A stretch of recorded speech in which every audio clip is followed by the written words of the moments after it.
모든 사람이 죽지 않을 수 없는 것이 이 생명체의 한계라고 그렇게 볼 수 있겠습니다. 예수님께서 이 땅에 계실 때에 병든 사람들을 고쳐주셨습니다.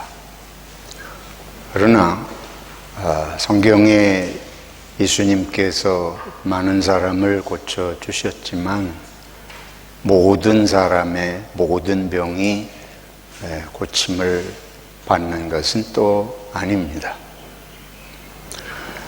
오늘은 죽은 나사로를 예수님께서 살리시는 말씀을 읽었습니다. 그런데 신구약 전체를 볼 때에 죽은 사람이 살아나는 경우가 없지는 않지만 그렇게 흔한 사건은 아닙니다. 구약에도 죽은 사람이 살아나는 예가 있기는 있습니다. 엘리야가 사렙다 과부의 집에 머물면서 그 불쌍한 과부의 아들을 죽은 것을 살려주는 그런 이야기가 있습니다. 또 엘리사가 수넴 여인의 죽은 아들을 살리는 이야기가 있고, 또 어떤 죽은 사람이 이 죽은 엘리사의 뼈에 시신이 닿으면서 살아나는 그런 얘기가 있습니다. 복음서에도 오늘 나사로가 죽음에서 살리는 말씀이지만은 이외에도 예수님께서 회당장 야이로의 딸을 살려주시는 그런 내용이 있고, 나인성 과부의 아들을 살려주시는 이야기도 있습니다. 또 사도행전에 가면 베드로 사도가 도르가를 살려내는 기적이 있고, 또 바울 사도가 이 예배당에서 말씀을 듣다가 창터에 걸터 앉아 졸다 떨어져 죽은 유두고를 살려내는 내용들이 있습니다. 그러나 지극히 드문 일들입니다. 하나님께서 병든 사람을 고쳐주실 수 있으면 아예 병이 없게 해주시거나 모든 병든 사람을 다 고쳐주시거나 기도만 하면 병이 다 나을 수 있다면 얼마나 좋을까. 또 전능하신 하나님께서 이렇게 흔한 건 아니지만 죽은 사람도 살리실 수 있는 하나님이시라면 뭐 때문에 우리가 죽게 하시는가. 또 우리가 간절히 기도하면 좀 죽은 사람을 더 많이 살려주시면 안 되는가.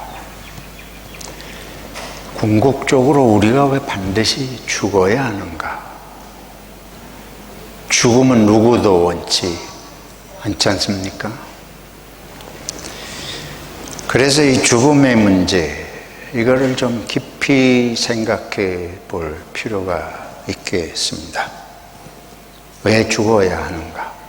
또 죽음은 어떤 의미를 지니는가? 현대의 여러 가지 학문 중에 진화론, 여러분들이 학교에서 다 배우셨을 텐데, 진화론에서 보면 생명이 생기는 것 자체가 아주 우연이라고 주장을 합니다. 본래는 생명체 자체가 없었는데 생명이 없는 물질, 그걸 우리가 무기물이라 그래요.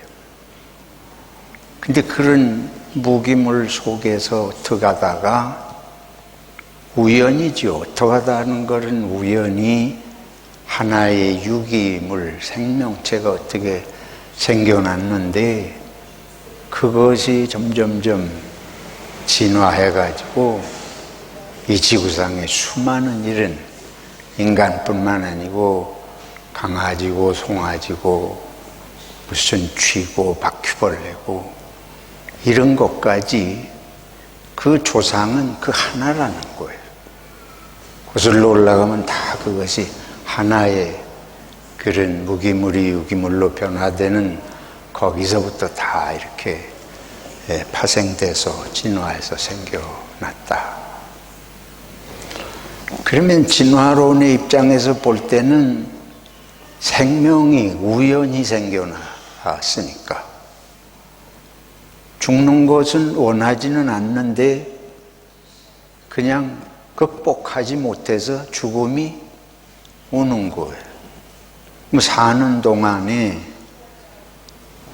죽지 않고 싶은데 어쩔 수 없이 죽는 꼴이 되고, 그리고 우연히 생겨나서 어떤 거는 그 과정 속에서 저런 동물이 되고, 거기서 가장 발달한 존재, 가장 진화된 존재는 인간이고,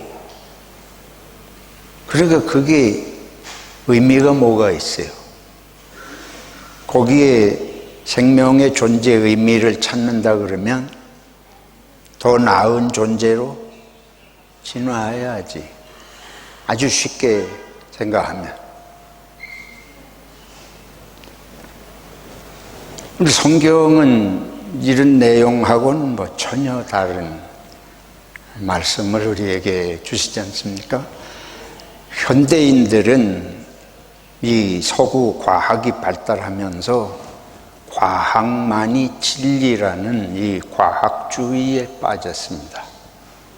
그래서 과학적으로 증명이 안 되는 거는 진리라고 믿지 않는 게 벌써 온 세계의 모든 사람들의 머릿속을 무섭게 지배하고 있는 게 현실입니다. 기독교인들도 옛날 같은 기독교인이 아닙니다. 저나 여러분이나 무슨 신앙의 영적인 세계를 확신하고 사는 것 같지만은 속에 뿌리 깊은 데서는 다 진화론의 영향을 받고 있습니다. 그래서 정말 영적인 세계가 존재하는가? 정말 하나님이 우리를 지으셨고 우리가 죽음 이후의 세계가 있는가? 겪어보지 않았으니까 모르는 데다가 이런 진화론 같은 무서운 그것이 과학이라는 이름으로 이렇게 학교에서부터 가르치니까 아주 속 깊은 데서는 다 의심을 가지고 있지 않을 수 없어요. 항상 흔들려요. 믿음이라고 하는 것이 정말 뭔가. 그러니까 어떤 결과를 초래하느냐면 이제는 기독교인들도 정말 하나님을 믿고 내 삶을 거기에 완전히 바쳐서 예수 믿다가 살다가 그냥 죽는 것이 내 삶의 가장 행복하고 전부다. 이렇게 믿는 마음이 자연적으로 점점점 약해지는 거예요.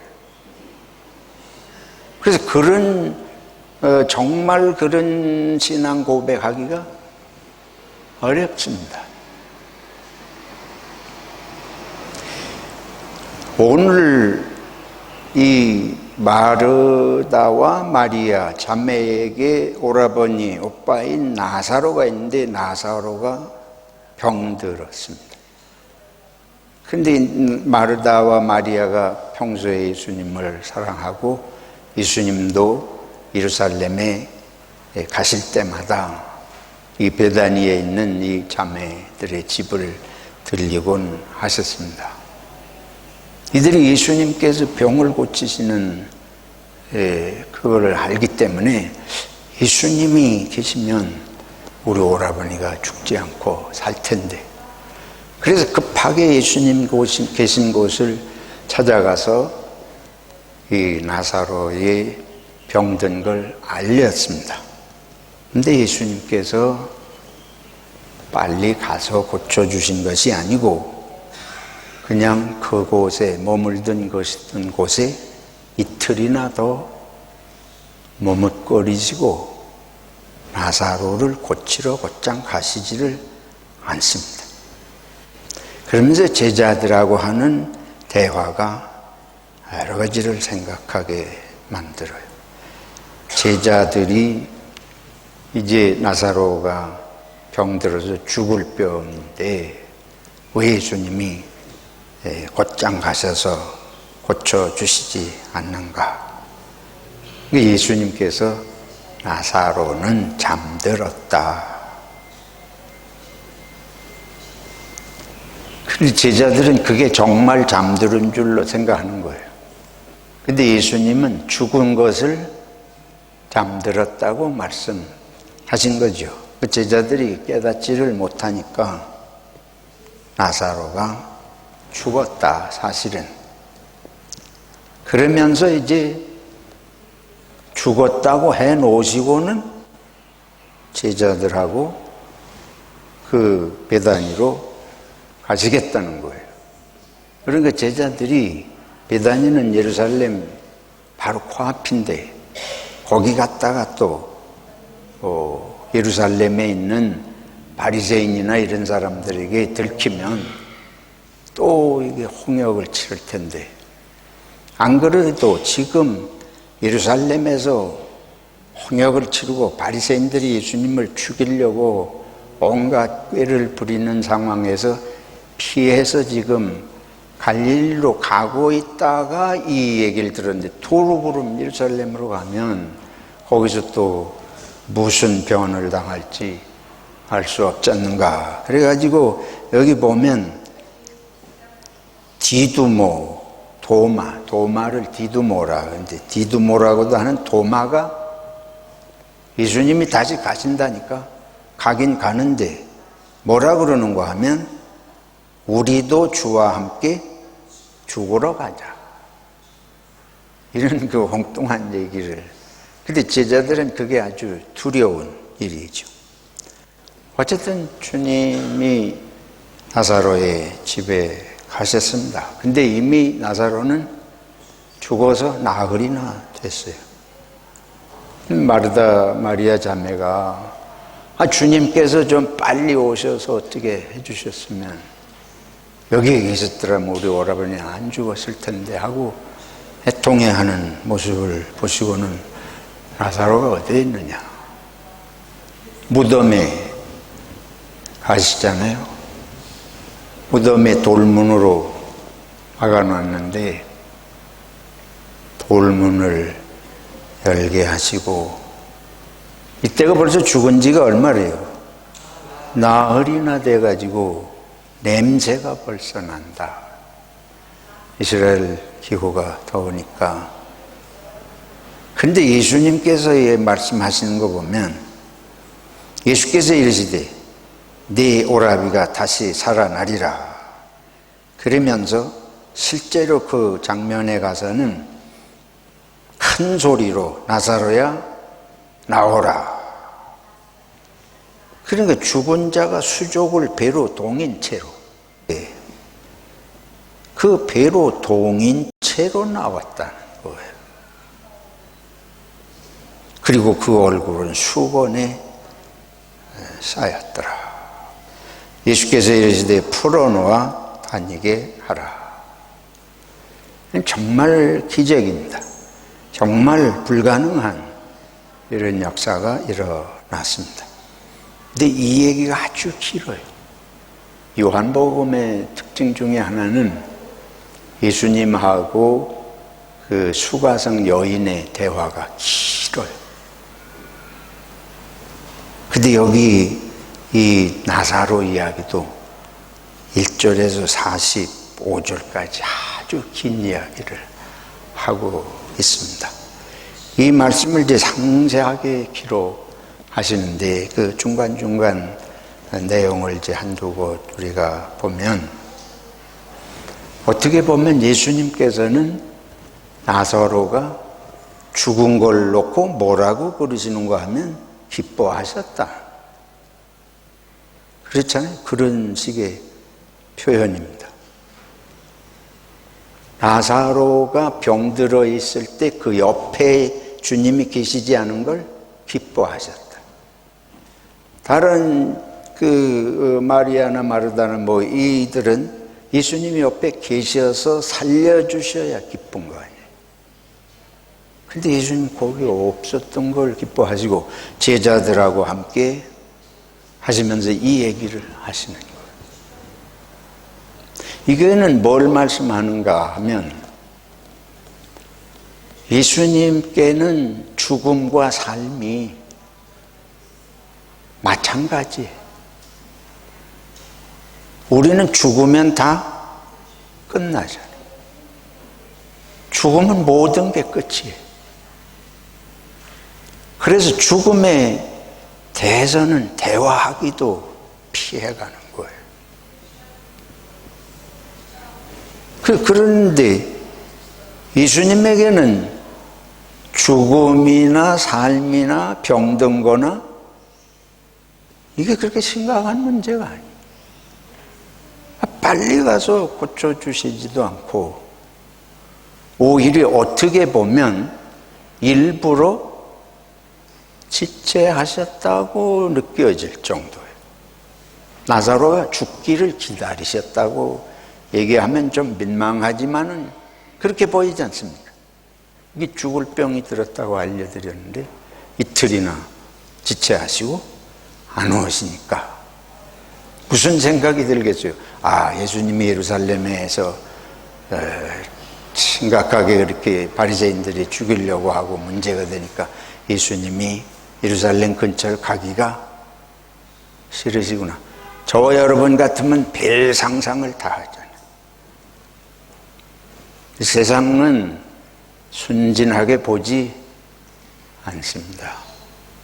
그래서 우리가 생각지도 않은 여러 가지를 사람들은 상상하면서 혼자 해석하고, 혼자 속으로만 해석하는 게 아니고 다 또 그걸 사실처럼 소문내고, 이래가지고 우리가 모르는 소문이 우리에 대한 게 세상에는 많이 돌아다녀요. 그런 줄 알고 살아야 됩니다. 근데 이 상황에서 어떻게 달리 생각하겠어요? 그러니까 도마는 뭐라 그런가 하면, 예수님이 예루살렘에 가자 그러니까 죽으러 가자. 우리도 같이 죽으러 가자.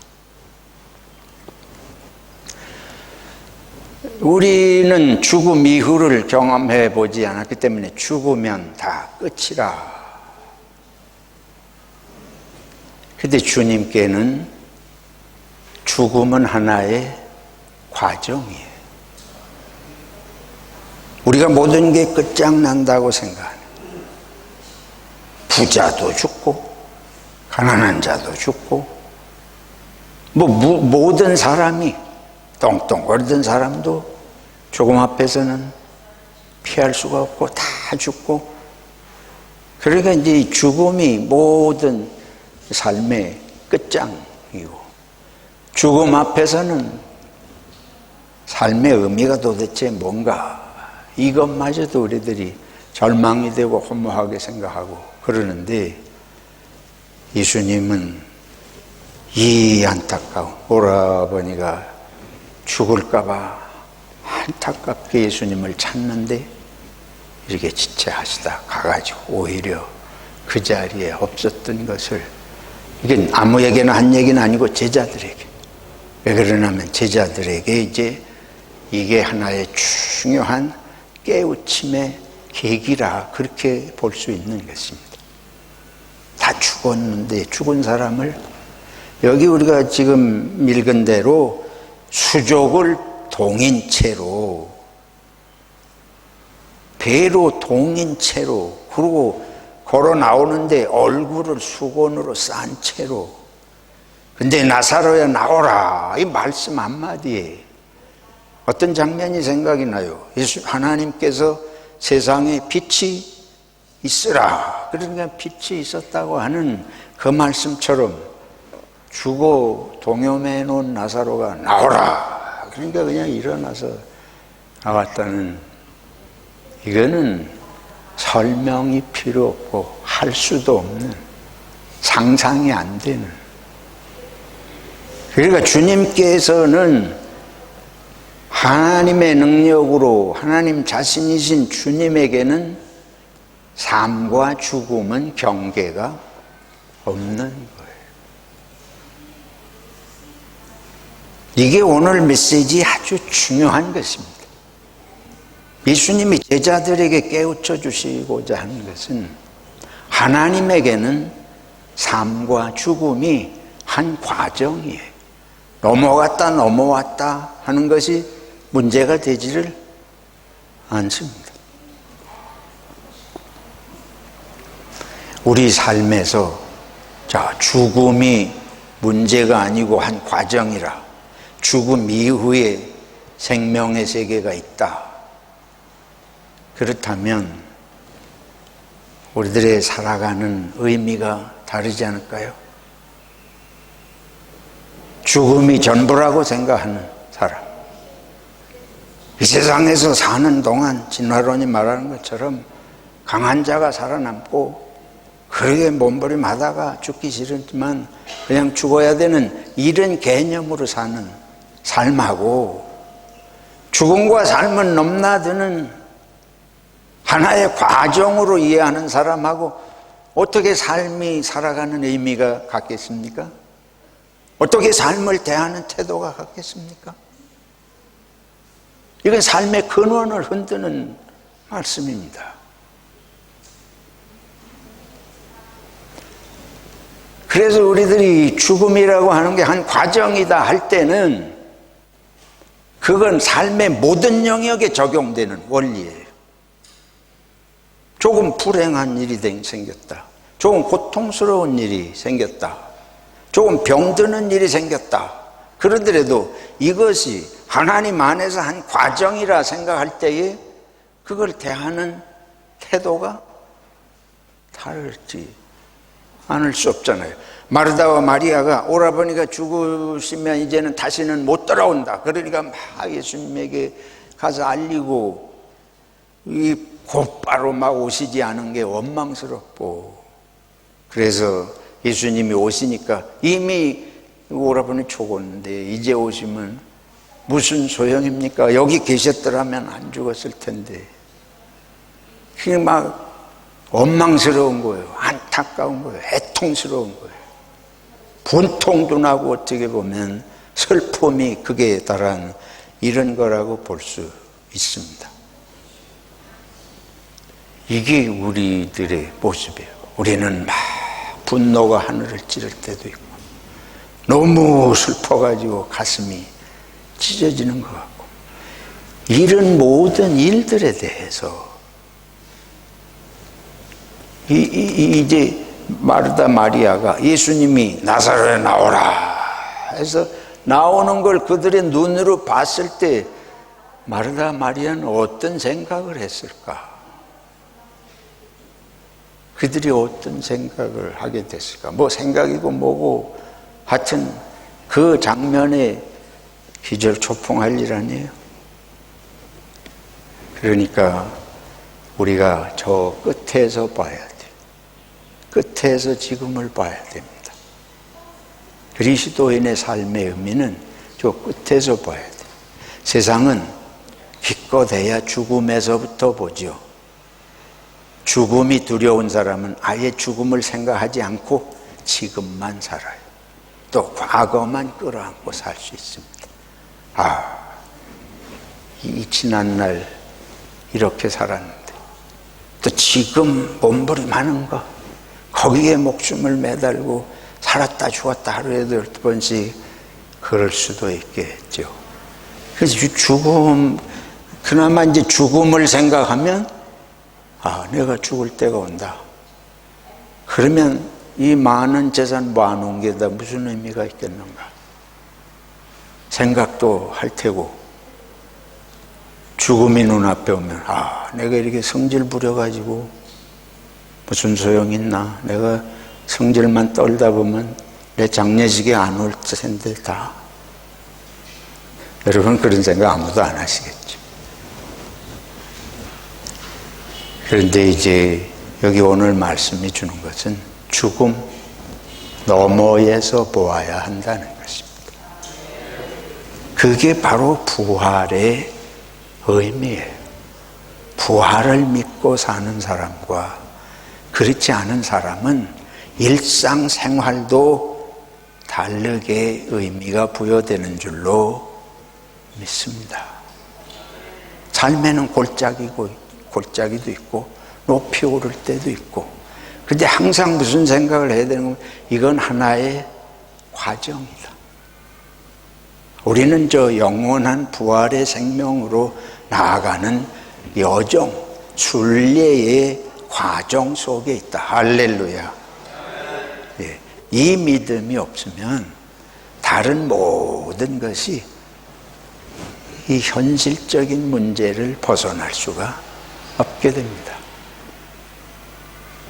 그래서 지금 다시 말씀드린 대로 부활에서부터 지금을 보는, 영원한 생명에서부터 지금을 보는 이 믿음의 한 과정에 대한 이해가 매 순간의 삶의 관계 속에서, 직장의 문제 속에서, 가정생활의 문제 속에서, 모든 것에서 이 생각을 하며 살아갈 필요가 있다. 둘째, 우리가 생각할 것은, 그렇다면 죽은 자로 살지 말고 산 자로 살아라. 우리는 저 부활을 생각한다는 건, 우리는 예수님이 오늘 뭐라 그러시는가 하면, 나를 믿는 자는 죽어도 살겠고, 나사로처럼 살아서 믿는 자는 영원히 죽지 아니하리라. 그게 한 과정일 뿐이라는 거예요. 그러니까 우리는 산 자로 사는 것입니다. 죽은 자로 절망 속에서 그렇게 사는 것이 아니고, 지금 산 자로 한 과정을 거쳐가는, 그러니까 거기에 낙심할 필요가 없고 어둡게 생각할 일이 아니고, 우리에게는 항상 다시 기회가 있고 새로운 날이고 새로운 생명을, 온전한 부활의 생명을 향해서 나아가는 길이에요. 그러니까 넘어져도 일어날 수 있고 매일 새롭게 시작할 수 있는 줄로 믿습니다.